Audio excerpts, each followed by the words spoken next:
Hey, welcome to the Mario Dattilo Show. I'm your host, Mario Dattilo. I've been investing in mobile home parks and other commercial real estate for years. And on this show, we interview some really interesting and successful real estate investors and business owners. We go behind the scenes on how they do what they do. I know you're going to get a ton of value out of this, so stick around till the end.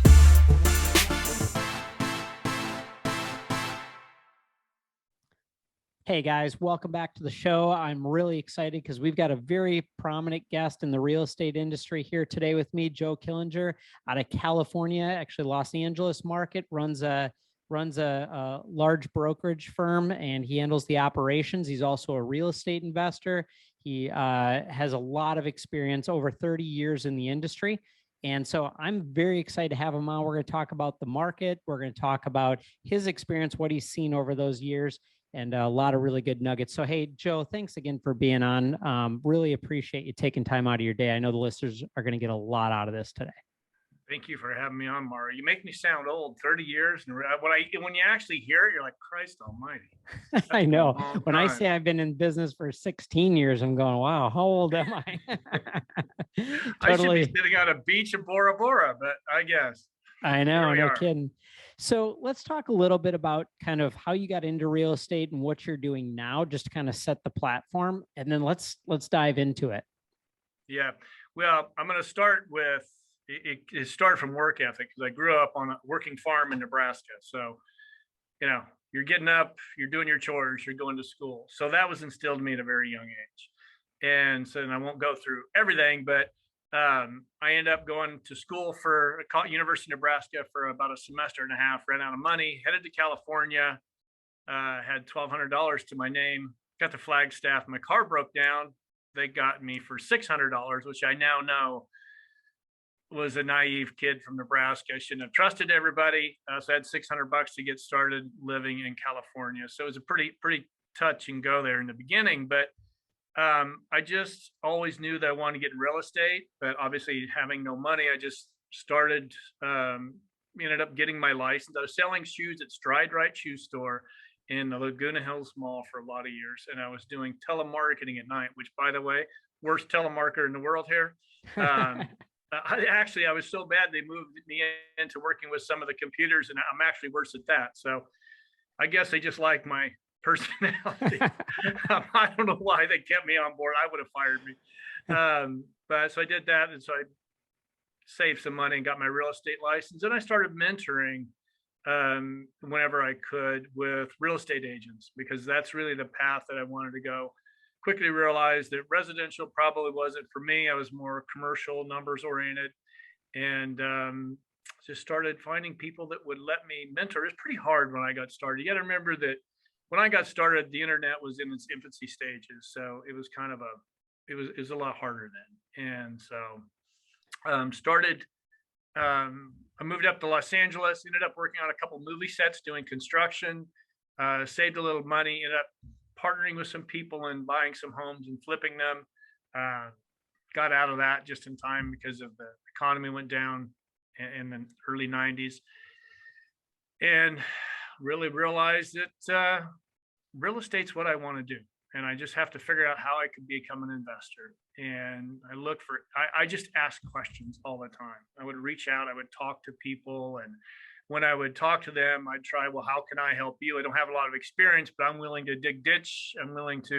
I'll do whatever you need me to do if I can just kind of tag along on my weekends. And so I started learning how to invest and how to broker. And eventually I ended up doing some brokerage and some real estate auctions, and ended up with my business partner, and we started Commercial Brokers International here in Los Angeles. We're a full service brokerage, and we do deals not just around Los Angeles. I guess we've done deals in 36 states, mostly triple net deals out of state, but our focus is full service in Los Angeles. And we do investing too, with a focus on triple net deals right now. Awesome. So you hit on a couple of points that I definitely want to dive deeper into as we go here. But so 36 states is no joke. I mean, right. That's a lot of different markets to work. And what's nice is, I guess, if you guys are focused a lot on the triple net opportunities, that does simplify things a little bit compared to, something that's a little bit more operationally heavy. But that's really interesting. So just curious, because I've always wondered this. I own a brokerage as well, just a small Mhm. boutique brokerage for mobile home parks and storage. But how do you typically handle the um, out of state transactions? Are you typically partnering with, or I should say, co-brokering with another broker in another state, or do you Yeah, guys get licenses there? How do you do that? no, we co-broker. So what's, commercial real estate it's your network. Your network is your net worth. Hmm. And so George has been doing this for some time, and these brokers all know each other, and they pass deals back and forth, and so they see them before they actually come on the market. So if George has got a listing come on the market, he'll send out to all of his friends around the country, putting this on the market in 2 days. If you have anybody, let me know. And that's how they're getting a lot of the deals done. If not, it goes on the open market and they sell, but then they just partner back and forth. Yeah. So I think what's really interesting that people don't know about the commercial real estate brokerage world is that it's really the Wild West still. And I yeah, love that about it. It's not, residential, and I'm not picking on residential real estate, but different world. it's a different world. It's a totally Yeah. different bit. I mean, commercial real estate is a much more um, just deal by deal, transaction by transaction. You're structuring things based on whatever that deal needs. Even on the brokerage side, it's very Mhm. unique. Where on the residential world, you've got the MLS, you've got Yeah. NAR that's really babysitting everything, and they've got all these rules and these boards and all that. I mean, I own a brokerage, and I'm not even a member of the board of realtors or anything like that. So Me either. Yeah. yeah, and so it really is a fascinating world when you get into the commercial brokerage side of things. So Mhm. pretty Yeah. cool. I mean, And in it, commercial, it's crazy when we'll get residential agents. Actually, we've had a few of them lately have reached out. They want to get into commercial. Residential slowing down, so they want to get into commercial. And you come in and sit. I said, well, your first thing on a phone call is a property available, and is there a fee? Is there going to be a fee paid? yeah, And they can't believe that there might not be a fee paid. right. So yeah, Because it's okay to do pocket listings in commercial real estate. yep, Residential, that's a big no-no. You're oh getting yeah, fined and everything for doing that. Where on the commercial side, most brokers, and I'd be interested in hearing about your firm, most brokerages try and sell things in-house before they ever put it out to cooperating brokers. What percentage do you think of the transactions you guys are doing are done in-house, buyer and our seller? most of our deals are done. Probably less than 20% are done in-house. Yeah. And so we're a pretty small firm. We're 15 agents right now. We're going to go up to we just moved. We've been across the street for 16 years. We moved about 30 yards but we expanded our office. It just coming out of the pandemic, we wanted something new and fresh and then added some square feet. So we're adding a few brokers too, but we don't have a ton of brokers. So there really isn't the opportunity like a big institutional firm that has all these brokers to do it in-house. But I'm a firm believer that, if you've got a property here in LA, get it on the market, find the best buyer. Yeah. And you got to remember that you've got liability. If you double in something there's liability on a brokerage standpoint. And when you see the economy slowing down a little bit, that becomes very prevalent. People start watching that. And the next thing you It know, does. yeah, and lawyers will start knocking on your door. any Gotta be way to careful. any way to recoup some cash from Yeah. bad decisions, right? Well, Yep. it's interesting because there are some brokerages and there's different strategies. There are some brokerages that focus on getting mass eyes on the property to get Hmm. the best offer, best buyer, which is exactly what it sounds like you're talking about. It's a great strategy. You're typically going to get the best price and terms for your client that way. Yep. And then there's also the strategy of you're trying to sell it in-house and and a lot of sellers don't want to market their properties broadly. I would say I like to buy from folks who are brokering internally, and I like to sell with people who Yeah, want to put it get on the the open math. market. Yeah, Yeah, I'm with I it. I buy very differently than I sell. And so Oh yeah. there's a lot of brokers that are great people, but I could just never buy anything from, but I would sell with them in a heartbeat, Yeah. including yourself. So, Yeah. so are you focused primarily on triple net, or what other property types have you guys No, done? we are full service. Probably our biggest weakness is industrial, and that's just the market. There's just nothing available here in LA.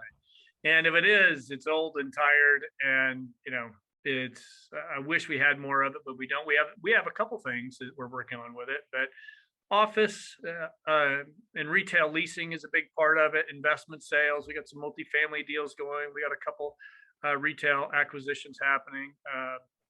A couple office deals. But yeah, we're all across the board. Very diversified for ourselves. A market like Los Angeles, that's a competitive market. That's New York level, that's Miami level, that's Chicago level. That's very, very competitive. What is LA the second largest city in the country? Something like that? I believe so. It's up there.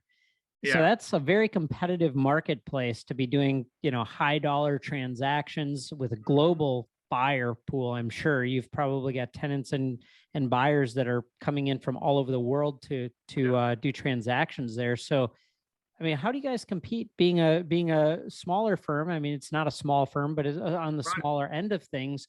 How do you guys compete with some of the Marcus and Millchaps and the larger guys that are coming in with much larger teams? Just curious. Yeah, well, we have always, we brought in Lorna Jane from Australia, F45 corporate, a fitness corporate from New Zealand, Urco Lighting from Germany.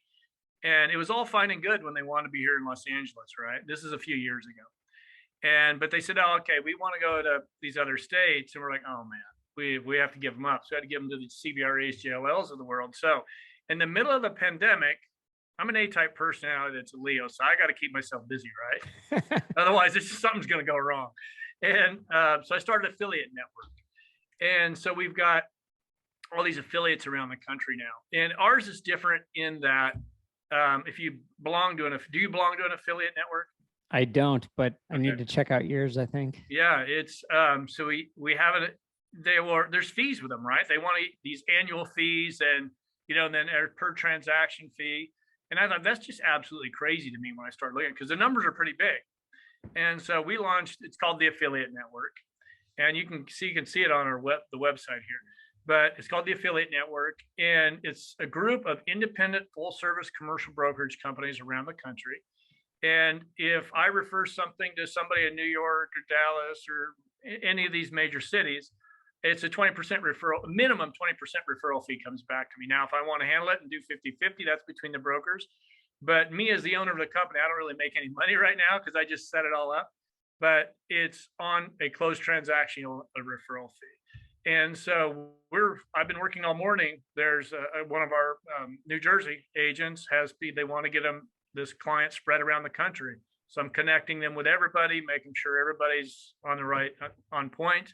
And it's been working very, very well. So that's how we chose to compete, is by building that affiliate network.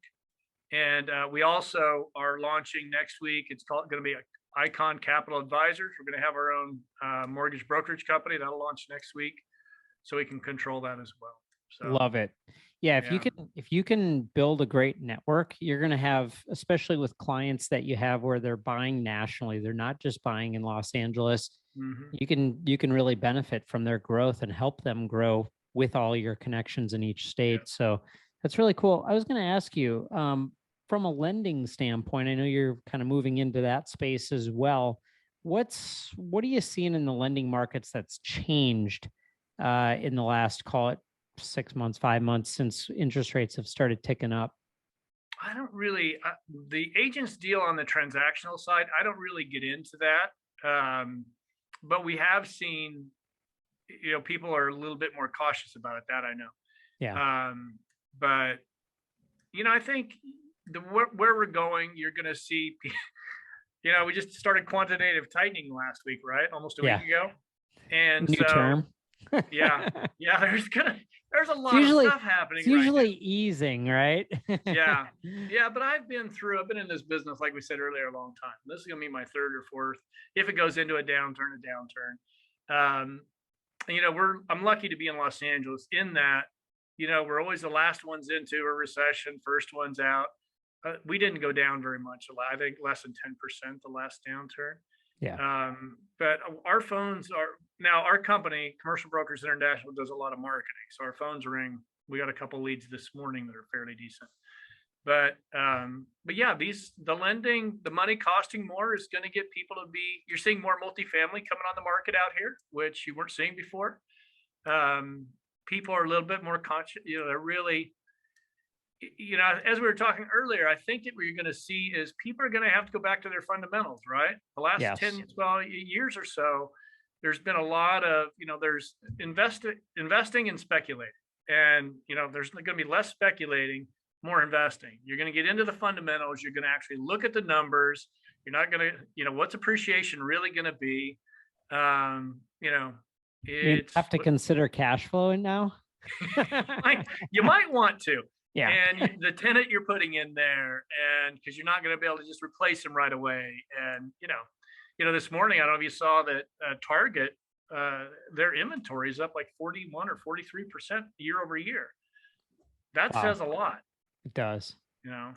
That's interesting. So, yeah, I mean, from a lending standpoint, it will have an effect on things. People, like you said, are being a little bit more cautious. They're also taking into consideration, hopefully by now, they're looking at the new cost of capital. It's went up noticeably, and that does affect the bottom line. So the very, very, very low cap rates, especially combined with the, having to really pay attention to cash flow again, is going to affect people a little bit, and it's going to affect the sellers who kind of held out for that top dollar and waited. They may be regretting that. For the first time in our industry, I'm seeing price reductions, and I shouldn't say first time, but first time in several years. Starting to see some distressed sellers put 2 deals under contract last week that were both very motivated sellers, and I don't know if it necessarily has to do with interest rates in the market, or it's just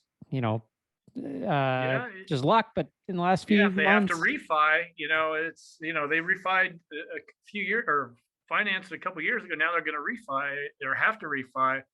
The numbers are going to look significantly different. So you've got to be smart about that. You've got to be looking ahead. And in the last several years, people haven't been doing that as much. They've been thinking everything's going to stay status quo. And so they think, and I've actually seen a lot of investors compressing cap rates further beyond what they paid because they figured their quality was going to go up based on their value add strategies and things like that. And in some cases that might have happened if they bought it at a very high cap rate. Excuse me. But for the most part, you're probably not going down too much. You're probably ticking up here a fair amount over the next few years. And so we've talked about it on this show before, that people with 2-year bridge loans, interest only, figuring they were going to do a turnaround and then get out all their cash, or at least be able to refinance at a lower cap rate, are probably going to be in a tight position coming up here. And and what's great is that, being in the brokerage business like you're in, you benefit one way or another. And I'm not saying it's great that people made poor decisions and lose money, but at least in the brokerage world, you're going to be able to help them whether they're doing well or not doing well. And there's opportunity in all that. You're in the middle helping people get in and out of transactions. So I think that's a great position to be in. And I'm looking forward to buying opportunities like crazy here. So no, it's really good. One thing I was going to ask you is, from a market standpoint, where do you think we're going? I mean, we talked briefly before we got on the recording here, but where do you think things go over the next 12 to 24 months? I think you're going to find that, like we were saying, you're going to have to get back to your fundamentals. I think there's going to be a lot of opportunity for people out there. I don't think, well, now I'm speaking about LA. I know that in historically, you've seen stuff in Texas, Florida, and Midwest just take a nosedive. I don't know that that's going to happen. I honestly don't know those markets well enough to speak on it. But in LA, we haven't. I don't see us taking a huge hit here. We have now. When I say I'm talking about LA proper, I'm not talking about Inland Empire. That's a whole different world. But in Los Angeles, we have such a large population and it's a pretty small area for that amount of population. We don't ever see too much of a dip. But I think nationwide, there's going to be opportunity for everybody. I think people that have been smart in their acquisitions are probably going to be fine. I think if we do go into recession, hopefully it'll be fairly short. But I'm kind of anxious to see what this quantitative tightening is going to do. If they do jump a full point here in the next month and a half, you're seeing people that were testing the market with their properties until about 30 days ago, they're like, wait a second, if we're going to sell this, we better get it on the market, on the market rate. The Russian.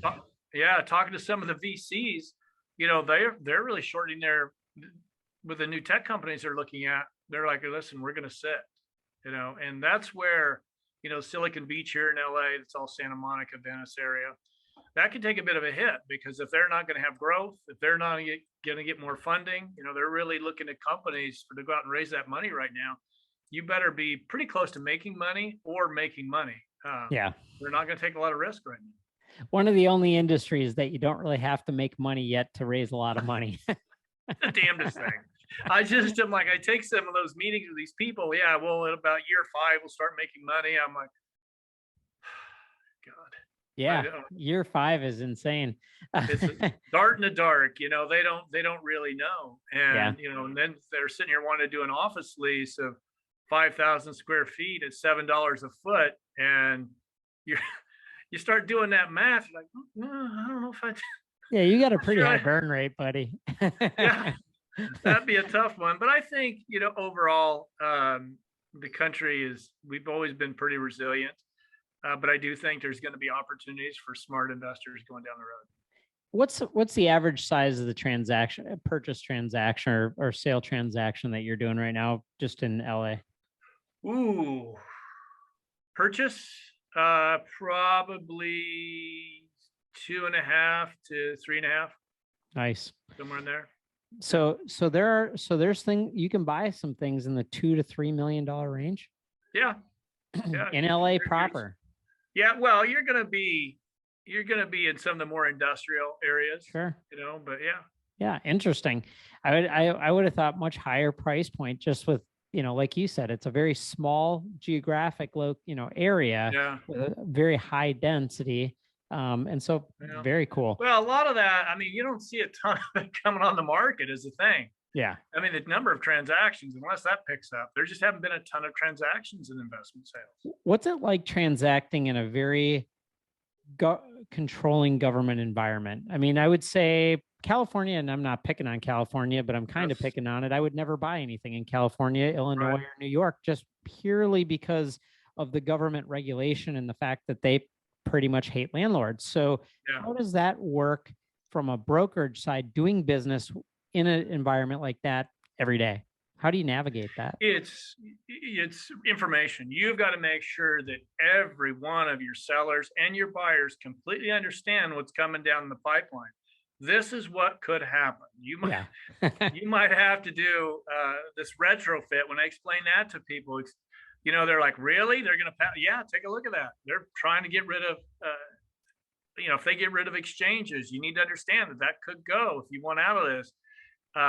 It's education. It's education. Let them make their decision. But deals, a lot of people just want, they live here and they want to invest where they're at. And, we do deals with people from around the country and other countries, but, a lot of them are Californians that just want to own where they live. And our appreciation is usually, it stays pretty strong. Sure. And so that's really what they're focused on. I look at some of the numbers and some days I just shake my head. I'm like, my God, we're looking at a retail client right now that wants to be on Melrose, and they're willing to pay $9 a foot, $10 a foot, 4,000 square feet. You start doing that math, you're like, okay, well, if you're making that kind of money, then great. And they're very well funded, and they're a solid company. So yeah. And the traffic count is super strong right there. So it's great. And sometimes they make money elsewhere and they just need a footprint in a certain location so that they can say Los Angeles, on their list of different big cities that they're based in, and they take a hit here and they make it there. And it works. Rodeo Boulevard is the king of that. So people want to have Rodeo Boulevard on their website, right? Yeah. And those stores don't make money. No, the little boutique shop that sells the hats and the T-shirts and everything. How do you stay open selling $30? That's not making money. Just between labor costs here and your lease rates and insurance, our insurance is high as well. Can you just clarify something for the listeners? Because I know there are a lot of commercial real estate investors on here. There's also a lot of residential investors looking to get into commercial, and there's a lot of just general entrepreneurs that are learning from this as well. you talk about $1 per square foot. Are you talking monthly, annually? How is that looked at? Monthly. How do It depends on where you're at, right? Right. So in California, it's monthly. So it's like if it's $8, $8 a foot monthly. And then if you go to Texas where they do it, then there's an annual. It's like $8 a year. Yeah, I wish. Yeah, it would be all right. Then you could afford. I could afford it, but yeah. So yeah, you get to 12, 8 times 12. So yeah, be your annual cost.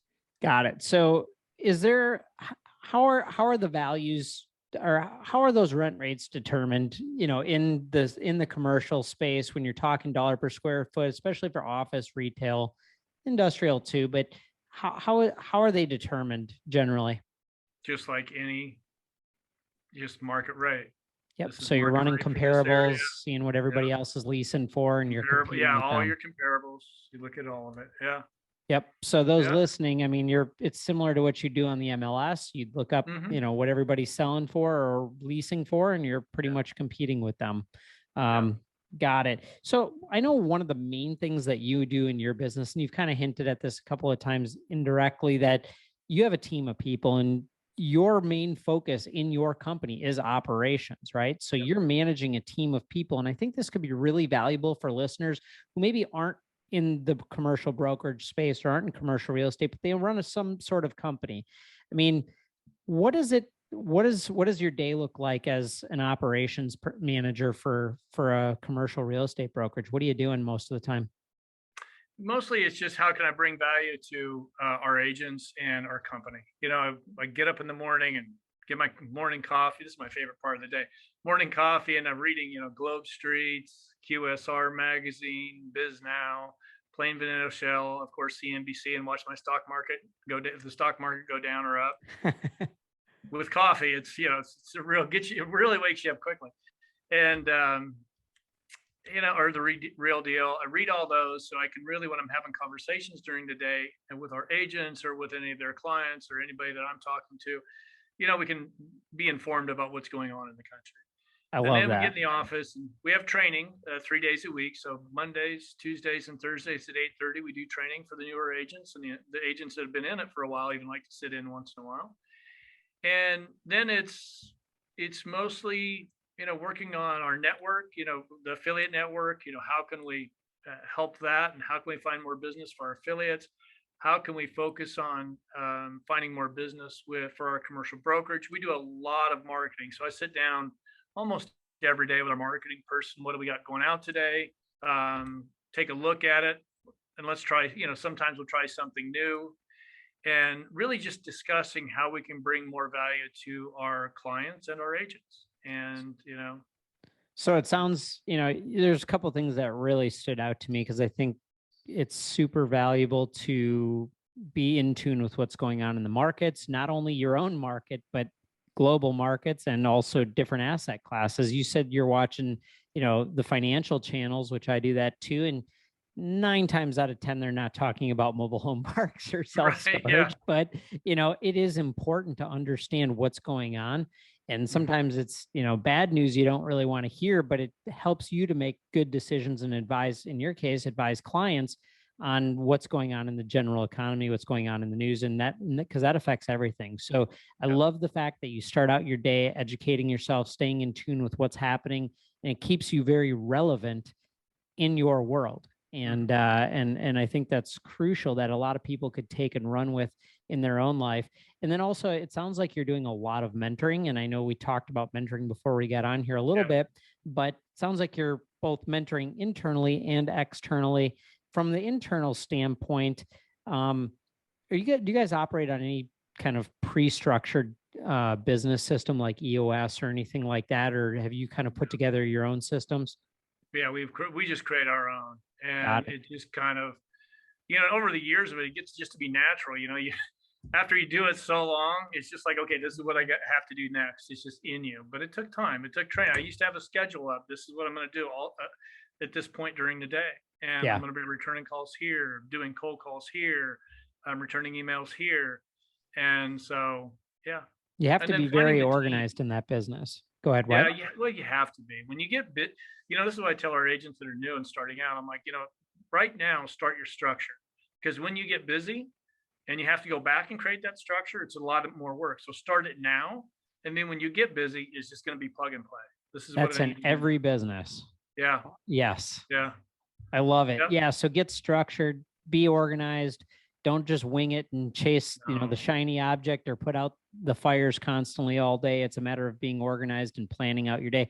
I know that in the brokerage world, the most successful brokers are very organized with their time, and they block off their time for calls, for follow-ups, for, responses, offers, all that kind of stuff.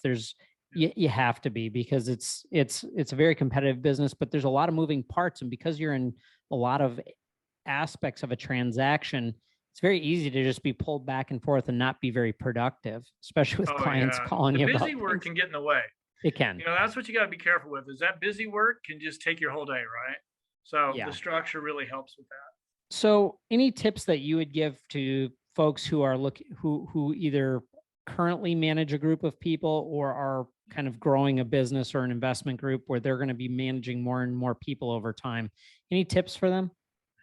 What I find, and this took years of experience, is, listening. We all have, I've been in business a long time, and I don't want to come out and say I know everything, because obviously I don't, but I've learned a lot from our younger people in ways that things can be done more efficiently, and really put a focus on, if this person, finding the right, trying to put a round person in a square hole is not going to work. Find something that makes it fit for them. If they're not analytics, don't force that down their throat.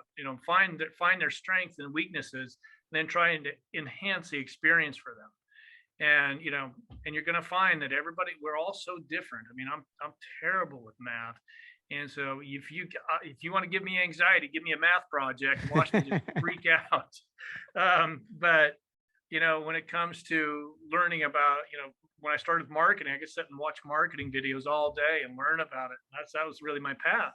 And that's how I brought value to our companies. I found, okay, this is where I need to be. And fortunately, I got a business partner that math is his strong point. So, it's kind of the yin and yang thing, but find their strengths and then enhance that. And then, find different people.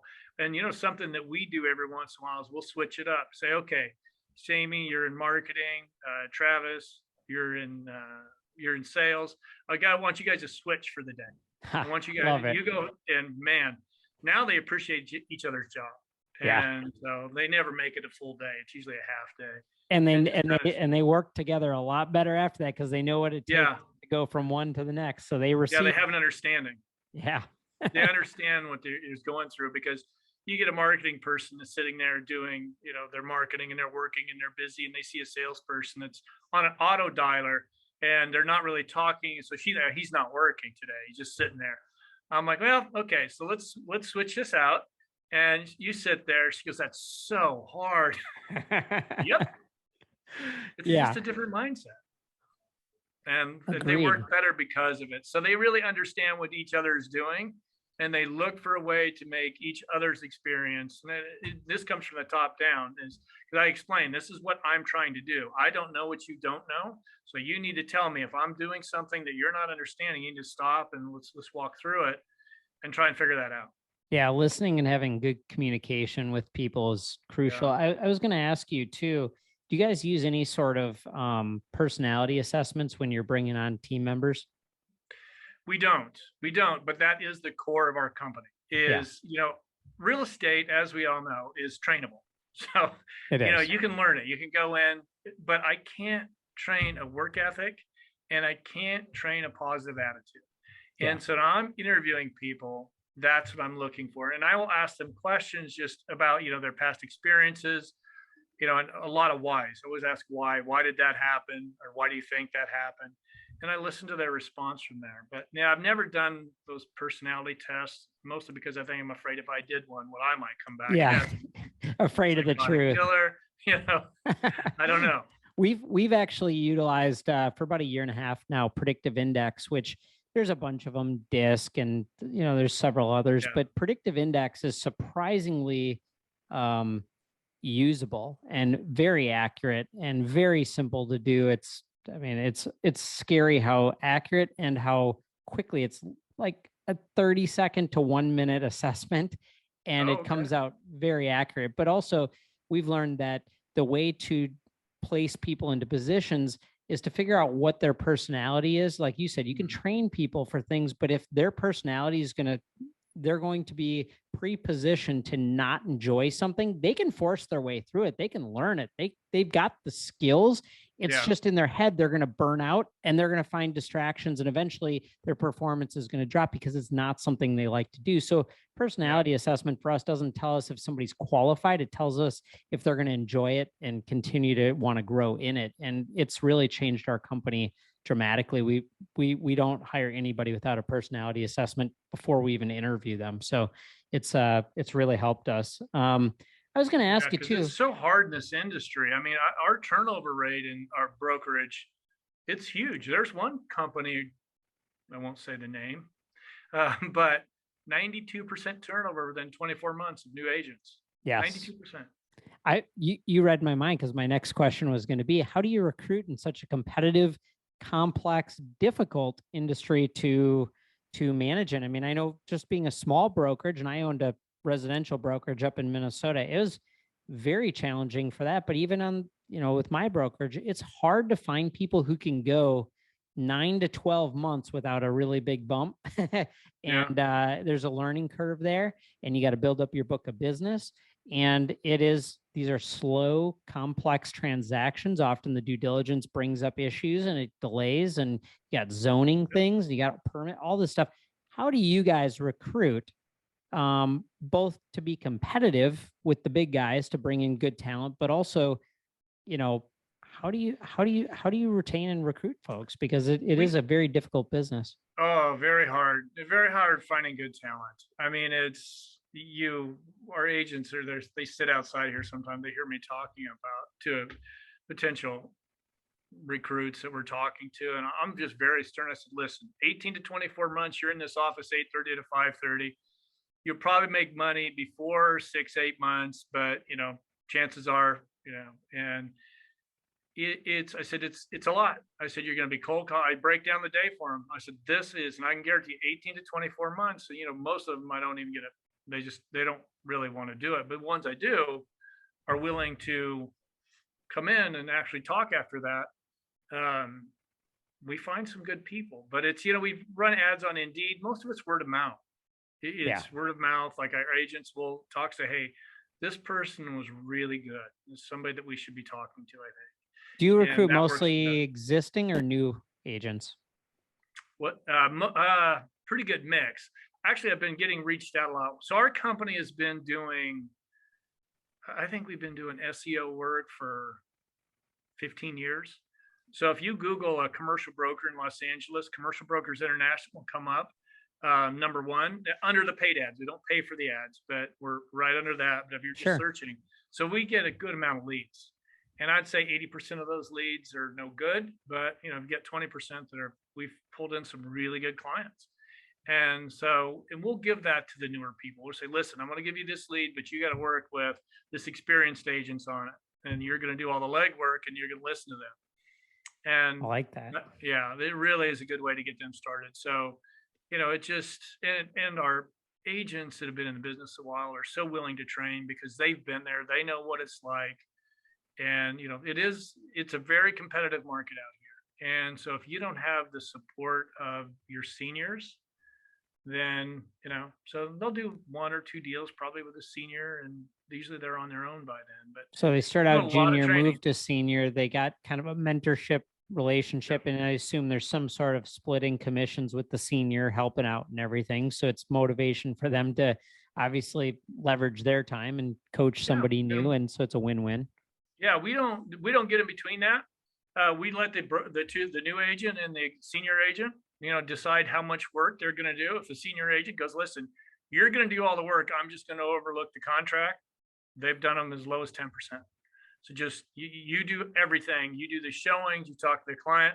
I'm just going to go over the contract, and then we'll get the deal done. And that's worked pretty well. So and those aren't typically bigger deals with the newer people involved, right? They're usually smaller retailer office that they can really kind of cut their teeth in, or if it's a smaller investment deal. I mean, we've had a couple agents that came in, had a $45 million first deal. You're like, good Jeez. Lord. Good hire. Never happened to me, let me tell you. Me either. But yeah, and so it's for me, it's about our team. It's, right now our marketing person is out and her phone is ringing. She does. So the way we even do it with our marketing person, it looks like she's a receptionist in our office, but she's not. So we compensate her. So every time there's a lead that comes in, it goes to the front line and she answers it and she knows it's a lead. She jots it down and then she gets bonused on if it closes, a deal that closes, she gets bonused on it. That's so awesome. It really pushes her to really want to do the marketing. So she's gone until I think she's back on Thursday, and and she's still working. I'm still getting emails from her while she's on vacation, but everybody here is just answering the phone. They want to make sure she enjoys her vacation, because she's one of those that she has her company phone forwarded to her cell phone and she'll answer it while she's on vacation. So she's a team player. First. Yeah.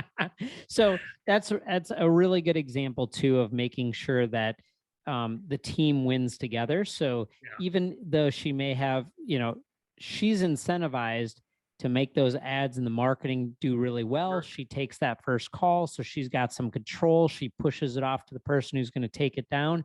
And it's everybody's being compensated and benefiting for doing a good job. And it pushes everybody up. I love that. Yep. I made a note here. You said that you just put the two together and you say, hey, mentor, mentee, you guys work out the split and you guys work out the responsibilities. I like that, because we tend to get too much in the mix of that and say, well, this is how it should be.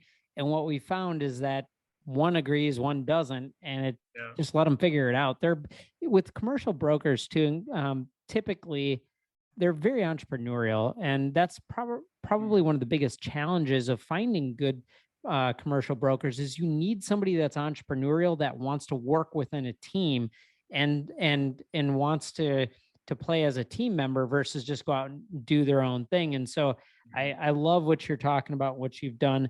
I think the mentorship program the mentoring is showing up more and more in your world. Can you talk a little bit about what you do on the external mentoring side? Yeah. I'll get people to reach out from the YouTube channel or from this website and say, hey, I've got, can we talk? I'd like to have you mentor me. And I'm like, okay, well, there's no charge. I don't charge for it.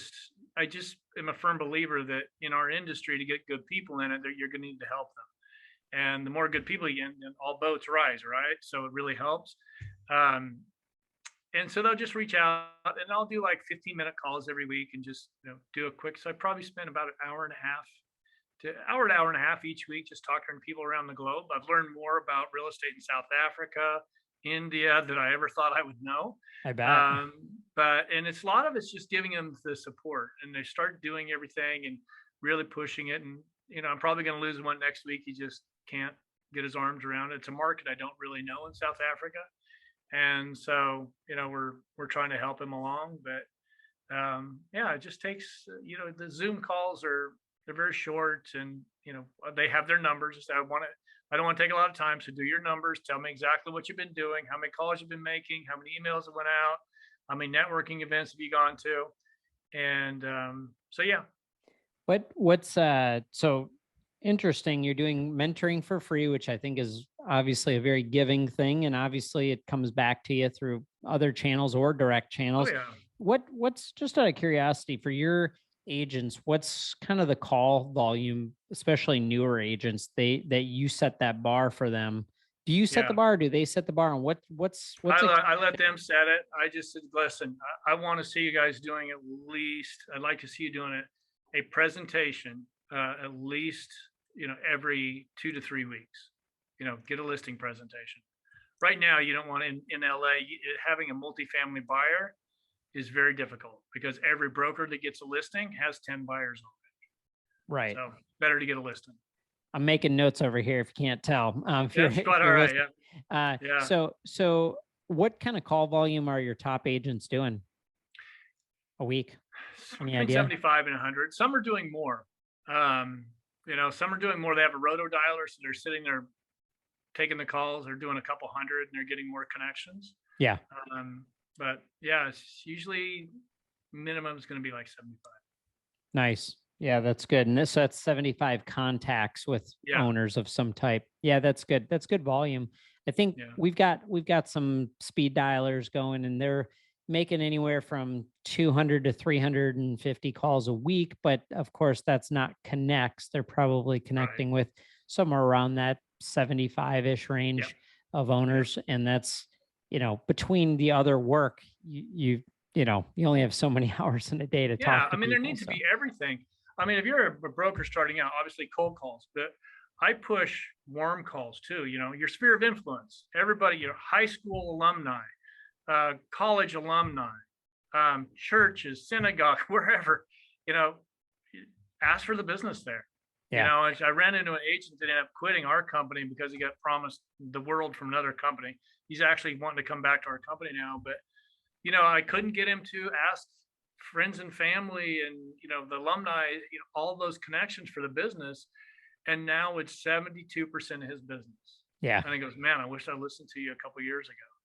And so you want to work on that too every day. So cold calls, warm calls, a good email program. If you're retail, you need to do a block program.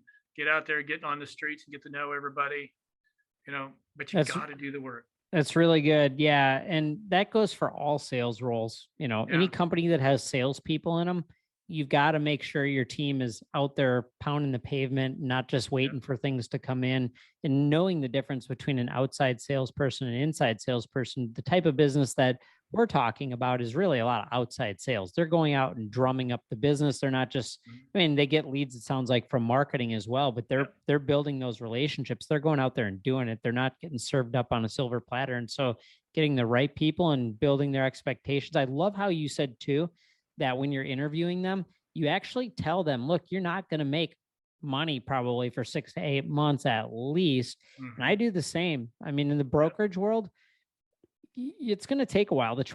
Getting something under contract can often take 90 to 180 days, depending on the type of deal. Yeah. And so how long is it going to take you to get your first contract? And it's a tough gig, but they can make a ton of money and do very, very well with it. And it's really a rewarding business too. So, we've got a young lady sitting, so hopefully she can't hear me, but she's sitting maybe 15 feet whisper. Yeah. She's been in the business for 5 months, actually 7 months, but she only came in 2 days a week while she was training. She's got 4 LOIs out. She's already closed the deal. She's got, I think, 2 contracts out. I mean, she's going to do $100,000 in her first year. And she's grinding. She's done. She's in the office at 8:30. We shoo her out of here at 5:30. It can be done. The social side of this is as far as the networking, the social networks are key too. It really allows it allows somebody that's new to go in and take over a market, because if you know what you're doing with your marketing and you're doing everything in that community, you're bringing value in everything you're doing. It's just, if you're cold calling, say, hey, you think about selling your house? Okay. Or your property? No. Okay. Next call. Right. You got to bring value, right? And that's what we preach, is bring value in every phone call. Really have a conversation. Don't think you're going to close them on selling their property the first day. Build the relationship, but bringing the value. And it really, well, now I forgot where I was going with this because I got on the value thing. But, grinding it out and adding value. Adding value is so key, and you've got to do it. But on the social marketing is what I was talking about. So if you're on your LinkedIn and your Facebook and your Twitter, even TikTok is starting to, I'm seeing some Eddie Gonzalez and Kyle and Sarah are just killing it on TikTok of all places. They have the creativity I could never have. I'm on it, but I'm not very creative. Right. But it's a great tool for them. But you can go in and take over a market if you're putting market updates out, and you do more documenting your day of out doing showings in an area, and people are going to see that, and it's going to be easier for them to pick up the phone to call you. It lowers those barriers, right? It's not going to be so intimidating to talk to you, because now you're bringing value to them. You're doing something in their market, and they feel like they already know you too. Yeah. Man, I hope people listen to towards the end of this, because you've put out so many good nuggets here at the end. I mean, I think too, you talked about how you've got an agent who got started. She worked hard, she put in the effort, and she's getting the results. And I think sometimes people are too patient.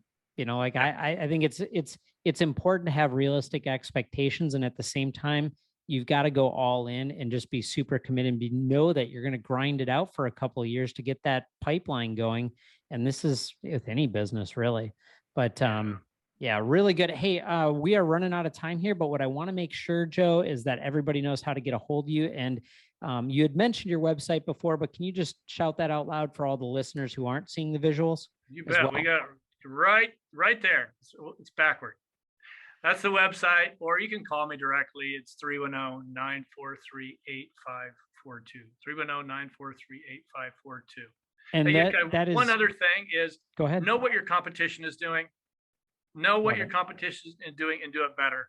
That's something that we focus on as well. I forgot to say that. Very good point. And it's Joe Killinger, joekillinger.co. Yep. Got it. Yep. Joe, KILLINGER.co. Check him out. He's got a great YouTube channel as well. And looking forward to doing some deals with you, Joe. This has been a real pleasure. I know a lot of people got a lot of good nuggets out of this. And like I said, I've been taking notes this whole time in our discussion. So thanks again for being on, and looking forward to doing some deals with you. Thank you, Mario.